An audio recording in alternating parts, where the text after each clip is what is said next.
ನೆರವೇರಲಿದೆ. ಮಧ್ಯಾಹ್ನ 1 ಗಂಟೆವರೆಗೆ ಸಾರ್ವಜನಿಕ ದರ್ಶನಕ್ಕೆ ಎಲ್ಲಾ ವ್ಯವಸ್ಥೆ ಮಾಡಲಾಗಿದೆ. ಸಂಜೆ ಬಾಲ್ಕಿ ಪಟ್ಟಣದ ಪಾರ್ಥಿವ ಶರೀರ ಮೆರವಣಿಗೆ ನಡೆಯಲಿದೆ. ಸಂಜೆ 5 ಗಂಟೆಗೆ ವೀರಶೈವ ಲಿಂಗಾಯತ ಸಂಪ್ರದಾಯದಂತೆ ಅಂತ್ಯಕ್ರಿಯೆ ನಡೆಯಲಿದೆ. ಡಾಕ್ಟರ್ ಭೀಮಣ್ಣ ಖಂಡ್ರೆಯವರು ನಿರಂತರವಾಗಿ 6 ದಶಕಗಳಿಗೂ ಹೆಚ್ಚು ಕಾಲ ಸಾರ್ವಜನಿಕ ಜೀವನದಲ್ಲಿದ್ದು ಅನೇಕ ಜನಪರ ಕಾರ್ಯಗಳು ಕೈಗೊಳ್ಳುವ ಮೂಲಕ ಹೆಸರುವಾಸಿಯಾಗಿದ್ರು.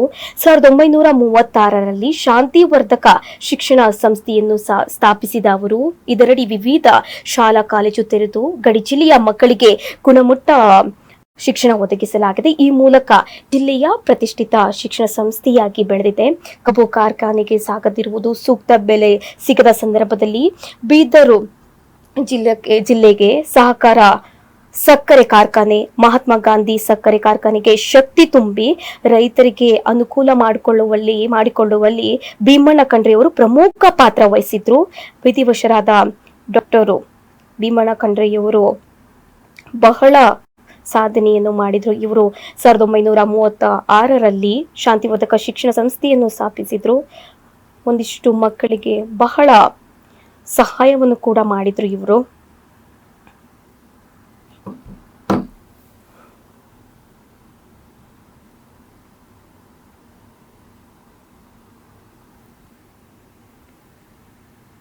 ಇನ್ನು ಸಿಎಂ ಡಿಸಿಎಂ ಕೂಡ ಟ್ವೀಟ್ ಮೂಲಕ ಸಂತಾಪ ಸೂಚಿಸಿದ್ದಾರೆ. ನಾಡಿಗೆ ತುಂಬಲಾರದ ನಷ್ಟ ಅಂತ ಹೇಳ್ಬಿಟ್ಟು ಸಿಎಂ ಅವರು ಕಂಬನಿ ಮಿಡಿದಿದ್ದಾರೆ.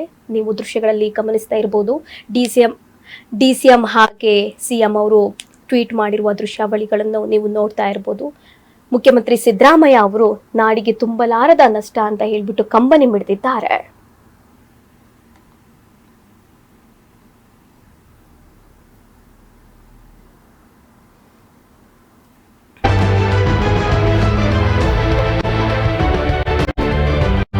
ಮಾಜಿ ಸಚಿವ ಡಾಕ್ಟರ್ ಭೀಮಣ್ಣ ಖಂಡ್ರೆ ವಿಧಿವಶ.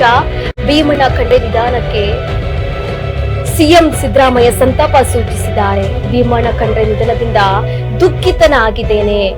ಶರಣ ಚಿಂತನೆಗಳ ನೆರಳಿನಲ್ಲಿ ಬಾಳಿದ ನಾಯಕ ಅವರು ನಿಧನದಿಂದ ನಾಡಿಗೆ ತುಂಬಲಾರದ ನಷ್ಟವಾಗಿದೆ.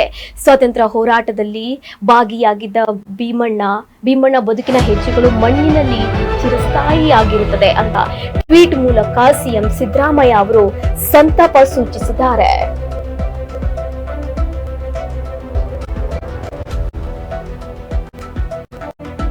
ಮಾಜಿ ಸಚಿವ ಡಾಕ್ಟರ್ ಭೀಮಣ್ಣ ಖಂಡ್ರೆ ವಿಧಿವಶ ಹಿನ್ನೆಲೆ ಭೀಮಣ್ಣ ಖಂಡ್ರೆ ನಿಧನಕ್ಕೆ ಸಿಎಂ ಸಿದ್ದರಾಮಯ್ಯ ಅವರು ಸಂತಾಪ ಸೂಚಿಸಿದ್ದಾರೆ. ಭೀಮಣ್ಣ ಖಂಡ್ರೆ ನಿಧನದಿಂದ ನಾನು ದುಃಖಿತನಾಗಿದ್ದೇನೆ. ಶರಣ ಚಿಂತನೆಗಳ ನೆರಳಿನಲ್ಲಿ ಬಾಳಿದ ನಾಯಕ ಅವರು ನಿಧನದಿಂದ ನಾಡಿಗೆ ತುಂಬಲಾರದ ನಷ್ಟವಾಗಿದೆ. ಸ್ವತಂತ್ರ ಹೋರಾಟದಲ್ಲಿ ಭಾಗಿಯಾಗಿದ್ರು ಭೀಮಣ್ಣ ಬದುಕಿನ ಹೆಜ್ಜೆಗಳು ಮಣ್ಣಿನಲ್ಲಿ ಚಿರಸ್ಥಾಯಿಯಾಗಿದೆ ಅಂತ ಟ್ವೀಟ್ ಮೂಲಕ ಸಿಎಂ ಸಿದ್ದರಾಮಯ್ಯ ಅವರು ಸಂತಾಪ ಸೂಚಿಸಿದ್ದಾರೆ.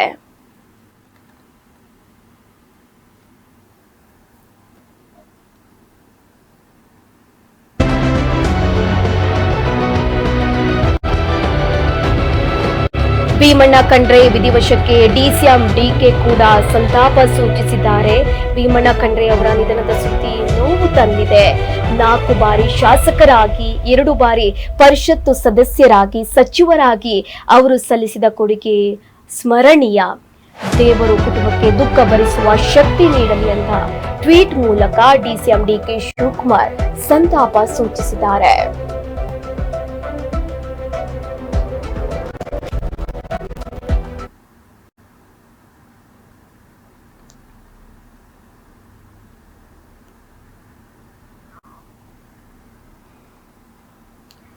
ಶತಾಯುಷಿ ಹಾಗೂ ಮಾಜಿ ಸಚಿವರಾದ ಡಾಕ್ಟರ್ ಭೀಮಣ್ಣ ಖಂಡ್ರೆಯವರು ಶುಕ್ರವಾರ ರಾತ್ರಿ ವಿಧಿವಶರಾಗಿದ್ದಾರೆ. ಅವರಿಗೆ 102 ವರ್ಷ ವಯಸ್ಸಾಗಿತ್ತು. ಕಳೆದ ಹಲವು ದಿನಗಳಿಂದ ಅವರು ವಯೋಸಹಜ ಅನಾರೋಗ್ಯದಿಂದ ಬಳಲ್ತಾ ಇದ್ರು. ನಿನ್ನೆ ಮಧ್ಯಾಹ್ನ 2 ಗಂಟೆಯಿಂದ ಉಸಿರಾಟದಲ್ಲಿ ತೀವ್ರ ತೊಂದರೆ ಕಂಡುಬಂದರಿಂದ ಆರೋಗ್ಯದಲ್ಲಿ ಮತ್ತೆ ಏರುಪೇರಾಗಿತ್ತು. ಚಿಕಿತ್ಸೆಗೆ ಸ್ಪಂದಿಸದೆ ರಾತ್ರಿ ಅವರು ಕೊನೆಯುಸಿರು ಎಳೆದಿದ್ದಾರೆ. ಡಾಕ್ಟರ್ ಭೀಮಣ್ಣ ಖಂಡ್ರೆಯವರು ನಿರಂತರವಾಗಿ 6 ದಶಕಗಳಿಗೂ ಹೆಚ್ಚು ಕಾಲ ಸಾರ್ವಜನಿಕ ಜೀವನದಲ್ಲಿದ್ದು ಅನೇಕ ಜನಪರ ಕಾರ್ಯಗಳನ್ನು ಕೈಗೊಳ್ಳುವ ಮೂಲಕ ಹೆಸರುವಾಸಿಯಾಗಿದ್ರು ಇವರು.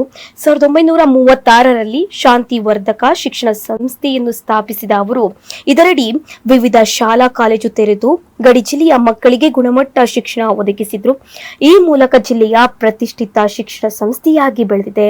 ಕಬ್ಬು ಕಾರ್ಖಾನೆಗೆ ಸಾಗದಿರುವುದು, ಸೂಕ್ತ ಬೆಲೆ ಸಿಗದ ಸಂದರ್ಭದಲ್ಲಿ ಜಿಲ್ಲೆಯ ಬೀದರ್ ಸಹಕಾರ ಸಕ್ಕರೆ ಕಾರ್ಖಾನೆ, ಮಹಾತ್ಮ ಗಾಂಧಿ ಸಕ್ಕರೆ ಕಾರ್ಖಾನೆಗೆ ಶಕ್ತಿ ತುಂಬಿ ರೈತರಿಗೆ ಅನುಕೂಲ ಮಾಡಿಕೊಳ್ಳುವಲ್ಲಿ ಭೀಮಣ್ಣ ಅವರು ಬಹಳ ಪ್ರಮುಖ ಪಾತ್ರ ವಹಿಸಿದ್ರು.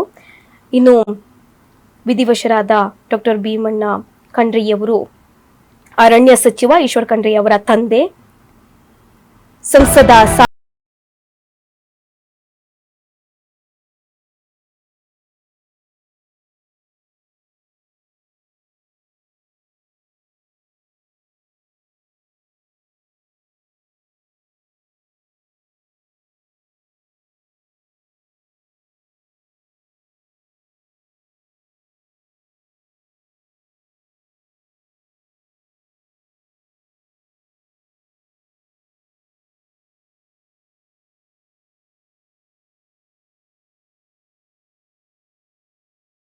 ಮಾಡಿದ್ದಾರೆ. ಕುಟುಂಬ ಸದಸ್ಯರಿಗೆ ದುಃಖ ಭರಿಸುವ ಶಕ್ತಿ ನೀಡಲಿ ಅಂತ ಕುಮಾರಸ್ವಾಮಿ ಅವರು ಟ್ವೀಟ್ ಮೂಲಕ ಸಂತಾಪ ಸೂಚಿಸಿದ್ದಾರೆ. ಇನ್ನು ಈ ಕುರಿತು ಅವರ ಮಗ ಸಚಿವ ಈಶ್ವರ್ ಖಂಡ್ರೆ ಅವರು ಕೂಡ ಮಾತನಾಡಿದ್ದಾರೆ. ಏನಂತ ಮಾತನಾಡಿದ್ದಾರೆ ನೋಡ್ಕೊಂಬರೋಣ. 10:50 ನಿಮಿಷಕ್ಕೆ ಲಿಂಗಿಕರಾಗಿದ್ದಾರೆ. ನಮ್ಮನ್ನು ತಂದೆಯವರು ಶತಾಯುಷಿಗಳಾದಂತಹ ಪೂಜ್ಯ ಭೀಮಣ್ಣ ಖಂಡ್ರೆ ಅವರು ಇವತ್ತು ಸಾಯಂಕಾಲ ಸಂಜೆ 10:50 ನಿಮಿಷಕ್ಕೆ ಲಿಂಗೈಕ್ಯರಾಗಿದ್ದಾರೆ. ನಮ್ಮನ್ನು ಅಗಲಿ ಹೋಗಿದ್ದಾರೆ. 15 ದಿವಸಗಳಿಂದ ಅವರು ಅನಾರೋಗ್ಯದಿಂದ ಬಳಲ್ತಾ ಇದ್ದರು. ಇವತ್ತು ಅವರ ಆರೋಗ್ಯದಲ್ಲಿ ಚೇತರಿಕೆ ಕಾಣಿಸ್ಕೊಳ್ತಾ ಇತ್ತು. ಅವರು ಮತ್ತೆ ಚೇತರಿಸಿಕೊಳ್ತಾರೆ, ನಮ್ಮ ಮಧ್ಯದಲ್ಲಿ ಇರ್ತಾರೆ ಅನ್ನುವಂಥದ್ದು ನಮ್ಮೆಲ್ಲರಿಗೆ ಒಂಥರ ವಿಶ್ವಾಸ ಇತ್ತು. 102 ವರ್ಷಗಳ ಸಾರ್ಥಕ ಬದುಕನ್ನು ಅವರು ಬದುಕಿದ್ದಾರೆ. ಅವರು ಅನಾರೋಗ್ಯ ಇದ್ದಂತಹ ಸಂದರ್ಭದಲ್ಲಿ ಸಾವಿರಾರು ಜನ ಇವತ್ತು ಅವರಿಗಾಗಿ ಪ್ರಾರ್ಥನೆ ಮಾಡಿದ್ದಾರೆ. ಪೂಜ್ಯ ರಂಭಾಪುರಿ ಶ್ರೀಗಳು, ಕೇದಾರ ಶ್ರೀಗಳು, ಲಿಂಗಾಲೇಶ್ವರ ಶ್ರೀಗಳು, ಪಾತಂಬ್ರ ಶ್ರೀಗಳು, ಹುಲ್ಸೂರು ಶ್ರೀಗಳು, ಅರ್ಕೂಡು ಶ್ರೀಗಳು, ಹುಬ್ಬಳ್ಳಿ 3000 ಮಠ ಶ್ರೀಗಳು, ಇಲ್ಕಲ್ ಶ್ರೀಗಳು, ಹೀಗಾಗಿ ಸ್ಥಳೀಯ ಎಲ್ಲಾ ಶ್ರೀಗಳ ಒಂದು ಹಾರೈಕೆ, ಅವ್ರದ್ದೆಲ್ಲರ ಒಂದು ಆಸೆ. ಯಾಕೆಂದ್ರೆ ಅವರೆಲ್ಲರ ಒಂದು ಆಶೀರ್ವಾದ ಇವತ್ತು ಅವ್ರು ಖುದ್ದಾಗಿ ಸ್ವಯಂ ಇಚ್ಛೆಯಿಂದ ಅವ್ರ ಜೊತೆಯಲ್ಲಿ ಸಾವಿರಾರು ಜನ ಅವರ ಅಭಿಮಾನಿಗಳು ಸ್ವಯಂ ಇಚ್ಛೆಯಿಂದ ಬಂದು ಅವರಿಗೆ ಇವತ್ತು ಅವರ ಆರೋಗ್ಯ ವಿಚಾರಣೆ ಮಾಡಿ ಬಹಳಷ್ಟು ಅವ್ರ ಬಗ್ಗೆ ವಿಶೇಷವಾಗಿ ಅವರು ಮಾತನಾಡಿ ಹೋರಾಟ ಮಾಡಿದ್ದಾರೆ. ನೈಜಾಮನ ವಿರುದ್ಧ ಹೋರಾಟ ಮಾಡಿದ್ದಾರೆ, ಅನ್ಯಾಯದ ವಿರುದ್ಧ ಹೋರಾಟ ಮಾಡಿದ್ದಾರೆ. ರೈತರಿಗಾಗಿ, ಬೀದರ್ ಜಿಲ್ಲೆ, ಕಲ್ಯಾಣ ಕರ್ನಾಟಕಕ್ಕಾಗಿ, ಶೈಕ್ಷಣಿಕ ಕ್ಷೇತ್ರದಲ್ಲಿ ಅವ್ರು ಮಾಡಿದಂತಹ ಸಾಧನೆ ಅಪಾರವಾದಂಥದ್ದು. ಇವತ್ತು ನಾವೆಲ್ಲ ಹೇಳ್ಬೋದು, ನಮ್ಗೆಲ್ಲ ರೆಡಿಮೇಡ್ ಪ್ಲಾಟ್ಫಾರ್ಮ್ ಸಿಕ್ಕಿದೆ. ಅವರು ಸ್ವಯಂ ಶಕ್ತಿಯಿಂದ ಸ್ವಯಂ ಕೂಡಿಸಿದ್ರೆ ಇತರರಿಗೂ ತನ್ನ ಜೊತೆಲಿ ತೆಗೆದುಕೊಂಡು ಹೋಗ್ಬೋದು. ಅಂದರೆ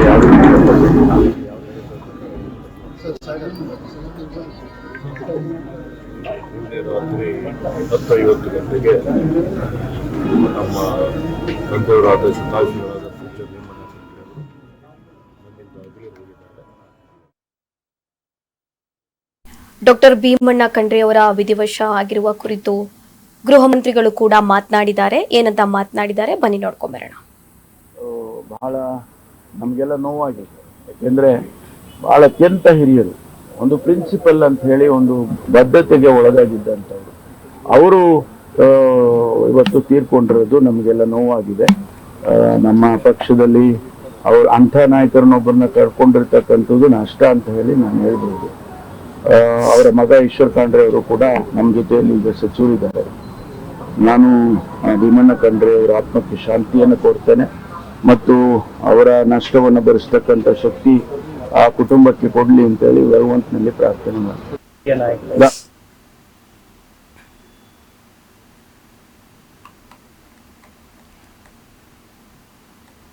ಡಾಕ್ಟರ್ ಭೀಮಣ್ಣ ಖಂಡ್ರೆಯವರು ನಿನ್ನೆ ರಾತ್ರಿ ವಿಧಿವಶರಾಗಿದ್ದಾರೆ. ಇವರ ಸಾಧನೆಗಳನ್ನು ಕೂಡ ಎಲ್ಲರೂ ಈಗ ಕೊಂಡಾಡ್ತಾ ಇದ್ದಾರೆ. ಗೃಹ ಸಚಿವರು ಇರ್ಬೋದು, ಸಿಎಂ ಇರ್ಬೋದು, DCM ಇರ್ಬೋದು, ನಾಡಿಗೆ ಭರಿಸಲಾಗದ ನಷ್ಟ ಅಂತ ಹೇಳಿಬಿಟ್ಟು ಟ್ವೀಟ್ ಮಾಡುವ ಮೂಲಕ ಸಂತಾಪ ಕೂಡ ಸೂಚಿಸಿದ್ದಾರೆ. ಈಗಾಗಲೇ ಎಲ್ಲ ರೀತಿಯ ಅಂತ್ಯಕ್ರಿಯೆಗೆ ಸಿದ್ಧತೆಗಳನ್ನು ಮಾಡಿಕೊಳ್ಳಲಾಗ್ತಾ ಇದೆ. ಮಧ್ಯಾಹ್ನ 1 ಗಂಟೆವರೆಗೆ ಸಾರ್ವಜನಿಕ ದರ್ಶನಕ್ಕೆ ಎಲ್ಲ ವ್ಯವಸ್ಥೆ ಮಾಡಲಾಗಿದೆ. ನಂತರ ಸಂಜೆ 5 ಗಂಟೆಗೆ ಅಂತ್ಯಕ್ರಿಯೆ ನೆರವೇರಲಿದೆ.